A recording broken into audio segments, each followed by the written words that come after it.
मित्रों, नवरात्रि त्योहार का हिंदू धर्म में एक विशेष महत्व माना जाता है।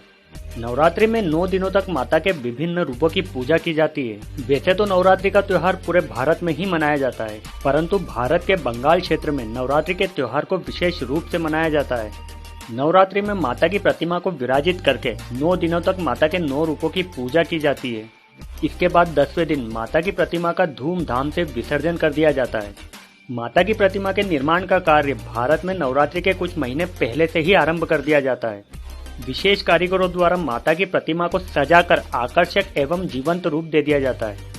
प्रतिमा निर्माण में मुख्यतः 4 चीजों का इस्तेमाल किया जाता है: गंगा जल, गोमूत्र, गाय का गोबर और चौथी चीज जिसे जानकर आप में से कई लोगों को हैरानी होगी, वो है वेश्यालय के आंगन की मिट्टी। वैसे तो वेश्यालय को समाज में अपवित्र माना जाता है, परंतु यदि माता की प्रतिमा के निर्माण में यदि इन्हीं वेश्यालयों की मिट्टी का इस्तेमाल नहीं किया जाए तो माता की प्रतिमा को पूर्ण नहीं माना जाता है। तो आखिर ऐसा क्या है इस अपवित्र मिट्टी में जिसके बिना माता की प्रतिमा अधूरी है? तो मित्रों, बने रहिए वीडियो में अंत तक हमारे साथ। और यदि अभी तक आपने इस चैनल को सब्सक्राइब नहीं किया है तो पहले इसे सब्सक्राइब कर ले, ताकि ऐसी ही विचित्र जानकारियाँ आप तक तुरंत पहुँचती रहे। तो आज के वीडियो में हम बात कर रहे हैं कि आखिर माता की प्रतिमा के निर्माण में वेश्यालयों की मिट्टी का इस्तेमाल क्यों किया जाता है। भारत में आज भी ऐसे कई गांव और शहर है जहां पर माता की मूर्ति के निर्माण के लिए मंदिर के पुजारी को वेश्यालयों के दरवाजे के सामने मिट्टी के लिए भीख मांगने जाना पड़ता है, और तब तक भीख मांगी जाती है जब तक कि वेश्या अपने आंगन की मिट्टी उसे न दे दे।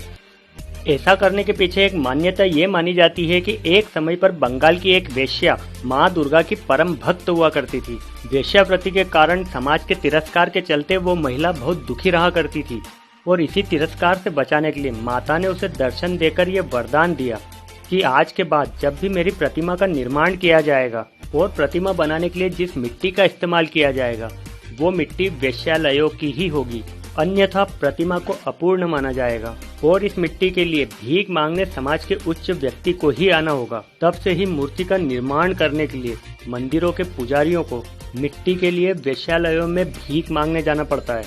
दूसरी मान्यता के अनुसार जब भी कोई व्यक्ति वेश्यालय में प्रवेश करता है तो अपनी सारी पवित्रता वो वेश्यालय के आंगन में ही छोड़ जाता है, और भीतर उसके साथ उसके दुष्कर्म ही प्रवेश कर पाते हैं। इसलिए भी वेश्याओं के आंगन की मिट्टी को पवित्र माना जाता है। तीसरी मान्यता के अनुसार वेश्याओं ने अपने लिए जो जीवन चुना है, या तो ये कोई मजबूरी में चुना है या फिर ये कोई सोचा समझा अपराध है। इसी वजह से वेश्याओं को उनके बुरे कर्मों से मुक्ति दिलाने के लिए भी उनके आंगन की मिट्टी का प्रयोग किया जाता है, और मंत्रों और जाप के जरिए उनके बुरे कर्मों को शुद्ध करने का प्रयास किया जाता है।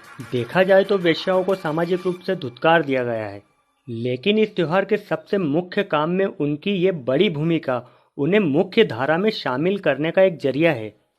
तो मित्रों, आज की ये जानकारी आपको कैसी लगी कमेंट में ज़रूर बताएं। वीडियो को लाइक करें और ज़्यादा से ज़्यादा शेयर करें। इसी के साथ आज्ञा दें, मिलते हैं अगले वीडियो में कुछ और नई जानकारी के साथ।